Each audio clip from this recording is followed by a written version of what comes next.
Hello, everybody. Scott Golden here with the SmackDown report for the 13th of uh, May 2022.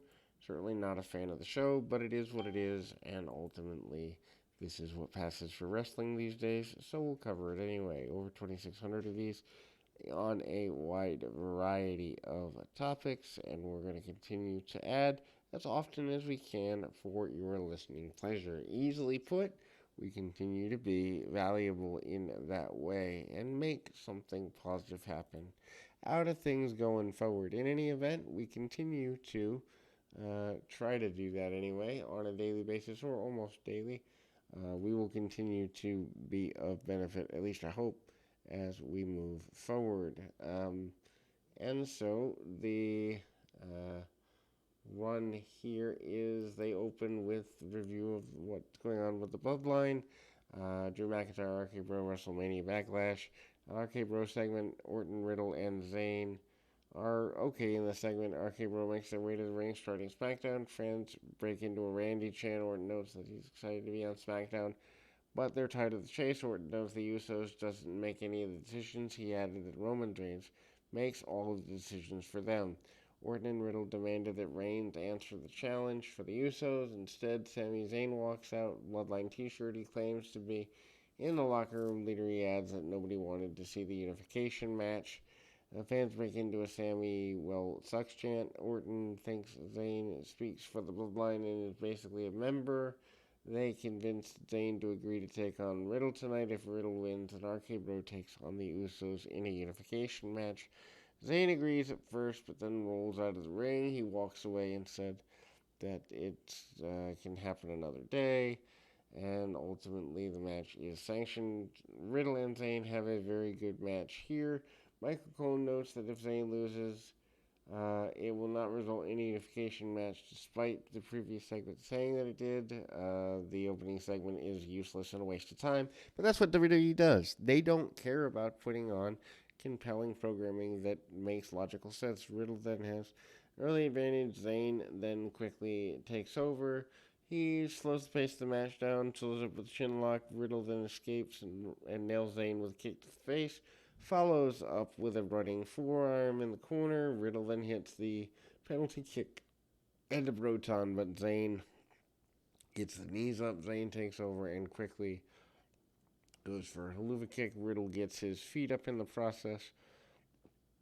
Back from the break, Zayn is firmly in control, beats down Riddle. Fans break into a loud Riddle chant. Zayn then slowly climbs the top rope, but Riddle recovers, jumps up and goes for the RKO, but Zayn pushes him off. Zayn then jumps.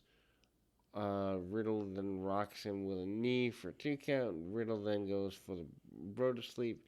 Zayn breaks free and hits a Michinoku driver for a close near fall. Zayn taunts Orton and goes to the dripping DDT. Riddle reverses, dumps Zayn on the floor, follows up with a kick to the face and a dive. Riddle then hits Power Slam, sets up for the RKO. Zayn rolls out again. Riddle beats the count back in and hits the Bro Derek for the win. In the back, Roman Reigns and the Usos are watching the match. Reigns is furious that RK Bro is on his show. Zayn is walking backstage. Nakamura approaches him and makes it's the turn for Zayn to walk off. Then we go to Ronda Rousey segment. They recap Ronda defeating Charlotte for the championship. Rousey then thanks the fans, want a fighting champion, so she issues an open challenge. Ronda Rousey defeats Raquel Rodriguez, 5:58. They have a decent enough match. Rodriguez dominates Rousey, who struggles to beat her opponent. Rodriguez dominates the early part of the contest. Power moves, throws Rousey into the corner. Cole points out that the I Quit match took a lot out of Rousey. Rousey tries to fight back. Rousey locks on the guillotine. Rodriguez counters it into a suplex. Rousey then fights back, hits a series of strikes, follows up with a knee and a kick to the head. Rousey then attempts the Piper's Pit. Rodriguez escapes and goes into a torture rack, but then drops her down in a Samoan drop, and that looks rather painful. Rodriguez then goes for powerbomb. Rousey breaks free. Rousey then goes for the ankle lock, but Rodriguez escapes. Rodriguez then rocks Rousey with a kick to the head, goes for powerbomb, but Rousey rolls through and pins Rodriguez. After the match, Rousey helps Rodriguez up. They shake hands. Shotzi Blackheart to the back appears to Adam Pearce. She claims she's on her way to accept Rousey's challenge. Rodriguez pushed her out of the way and approached. Claims Shotzi locked in her dressing room so she couldn't accept the challenge either. Madcap Morse interview segment killing time. Kayla Braxton interviews him. Braxton claims Moss defeated Happy Corbin, having to be the biggest moment of his life. That would be pathetic. Suddenly, Corbin attacks Moss from behind, beats him down with a chair. Corbin rolls out of the ring and brings the Andre the Giant trophy to the ring. Back from the break, they recap the fact that Moss had been beat up with the trophy in the chair. Then the Women's Tag Team Championship match. Sasha Banks and Naomi defeats Natalya and Shayna Baszler, 8:34. Nice enough tag team match. Heels are in control early. Baszler works over Naomi's arm, following up with a bank statement attempt, but Baszler breaks that up. Back from the break, heels are working over the arm. Naomi moves her arm and Banks catches Baszler with a knee when they're tied up. Naomi gets the hot tag, runs wild. Baszler then fights back and tries to win with Natalya's help, but referee caught them. Naomi then takes out Baszler. Natalya then rolls up Naomi for another near fall. Naomi catches Natalya in a full Nelson, but then she breaks free. Natalya slams down Banks. Naomi then hits a full Nelson bomb into the pin for near fall, and then Natalya goes for another sharpshooter, but Naomi uses a small package for the win. In the back, Ricochet approached Drew Gulak, giving off Gulak's prep talk and motivated him to confront Gunther, a confidant. Gulak walks off and runs into Gunther and Ludwig, and then Butch with Sheamus and Ridge Holland defeats Kofi Kingston with Xavier Woods. They have a decent enough match, but it's there more to fill time. They recap Sheamus and Holland defeating New Day in a tables match. Kingston then starts off with a running dropkick at the bell. Butch takes Kingston down, series of forearms. Butch then lets the pace go and works over Kingston's arm. Kingston misses the sliding dropkick, but the springboard forearm. Back from the break, Kingston fights off and hits a standing dropkick, goes for a springboard clothesline, but Butch counters with a forearm.